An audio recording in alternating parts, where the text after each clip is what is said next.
হজরত আল্লামা হাফিজ কারি শাহ মোহাম্মদ বজলুর রহমান রহমতুল্লাহি আলাইহির জীবন ও কর্ম। জন্ম ও বংশ। 1892 খ্রিস্টাব্দের 11ই মার্চ 1313 হিজরি ও 1299 বঙ্গাব্দ বৃহস্পতিবার সুবাহি সাদিকে চট্টগ্রাম রাঙ্গুনিয়া উপজেলার বেতাগী গ্রামে হজরত শাহ সুফি আল্লামা হাফিজ শাহ মোহাম্মদ বজলুর রহমান রহমতুল্লাহি আলাইহি ভূমিষ্ঠ হন। তার পিতা হজরত রাহাতানি শাহ রহমতুল্লাহি আলাইহি প্রখ্যাত ওলিয়ে কামিল ছিলেন। মাতা কমলজান বিবি আবিদাহা সালিহা রমণী ছিলেন। তার পূর্বপুরুষ হলেন হজরত মুজাদ্দিদ এ আলফে সানির পুত্র হজরত পীর মাসুম রহমতুল্লাহি আলাইহি। বংশগত নসবনামা অনুযায়ী তিনি হলেন হজরত মুজাদ্দিদ এ আলফে সানি রহমতুল্লাহি আলাইহি, হজরত পীর মাসুম শাহ রহমতুল্লাহি আলাইহি, হজরত শাহেক লা আল আশরফ আলী রহমতুল্লাহি আলাইহি, হজরত শায়েক গোলাম আলী রহমতুল্লাহি আলাইহি, হজরত শায়েক রাহাত আলী রহমতুল্লাহি আলাইহির অধস্তন। তিনি 3 ভাই ও 4 বোনের মধ্যে কনিষ্ঠজন। শিক্ষা। তিনি পারিবারিক দর্শগাহে পিতার তত্ত্বাবধানে তৎকালীন বোয়ালখালীর শ্রীপুর নিবাসী হজরত মাওলানা মোহাম্মদ আমির আলী রহমতুল্লাহি আলাইহির নিকট মক্তব শিক্ষা সম্পন্ন করেন। চট্টগ্রাম কদম মুবারক জামে মসজিদ হিফজখানায় আনোয়ারা নিবাসী হজরত মাওলানা মোহাম্মদ জান আলী রহমতুল্লাহি আলাইহির নিকট তাজবিদ সহ কুরআন মাজিদের হিফজ সম্পন্ন করেন।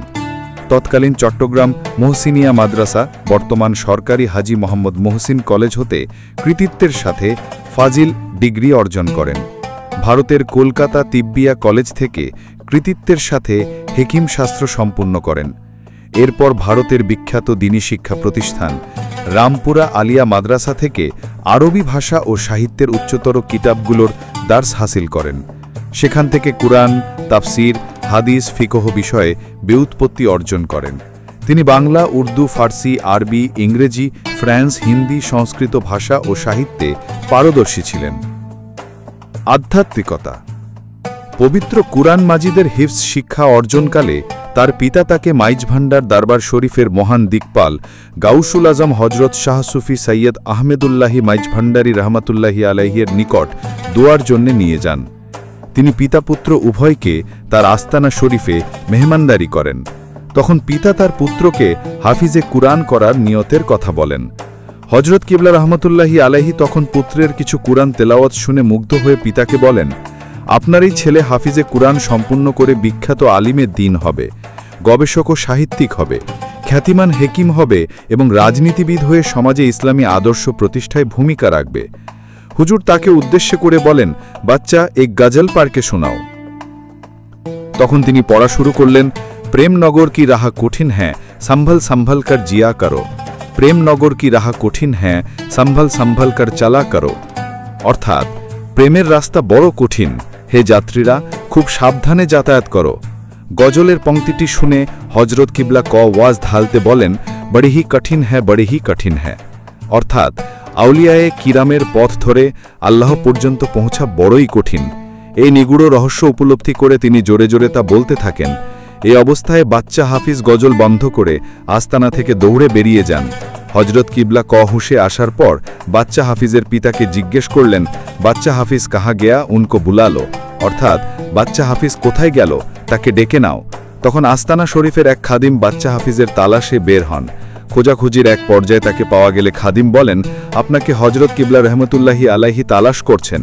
তিনি হুজুরের ওয়াজ ঢালতে আস্তানা শরীফে যেতে চাননি, বলছিলেন, আমরা হুজুরের দুয়া লাভ করেছি, আমার আব্বুকে ডেকে দেন, আমরা চলে যাব। তখন খাদিম তাকে অভয় দিয়ে আস্তানা শরীফে হজরত কিবলা ও পিতার নিকট নিয়ে আসেন।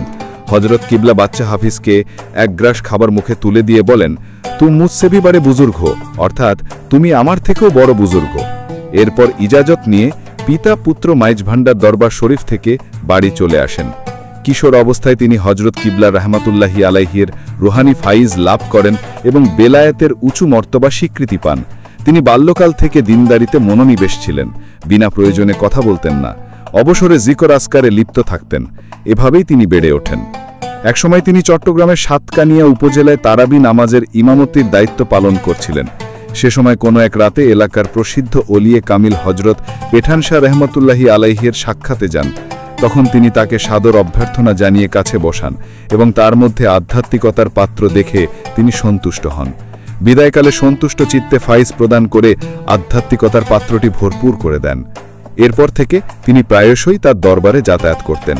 তিনি অনেক সময় রাঙ্গুনিয়ার বেতাগির বাড়ি থেকে দীর্ঘ ৩২ মাইল দূরবর্তী সাতকানিয়ার হজরত পেঠানশাহ রহমতুল্লাহি আলাইহির আস্তহায় হেঁটে যেতেন। বিদায়কালে হজরত পেঠানশাহ রহমতুল্লাহি আলাইহি তাকে প্রায় ১৬ মাইল পথ এগিয়ে দিতেন।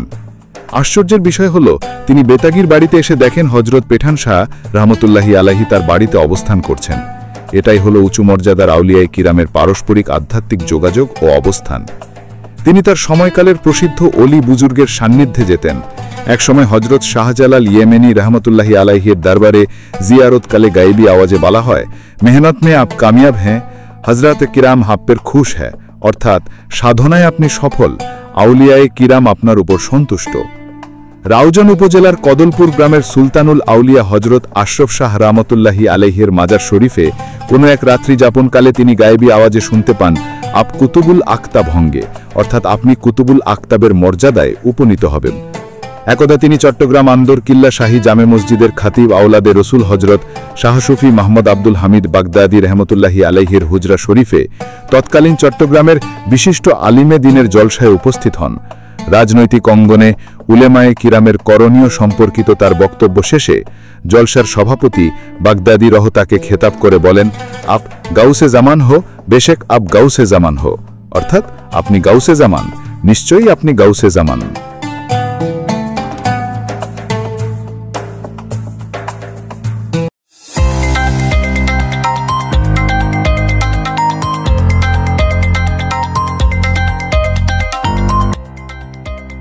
সত্যের সন্ধানে নির্ভীক, P News TV।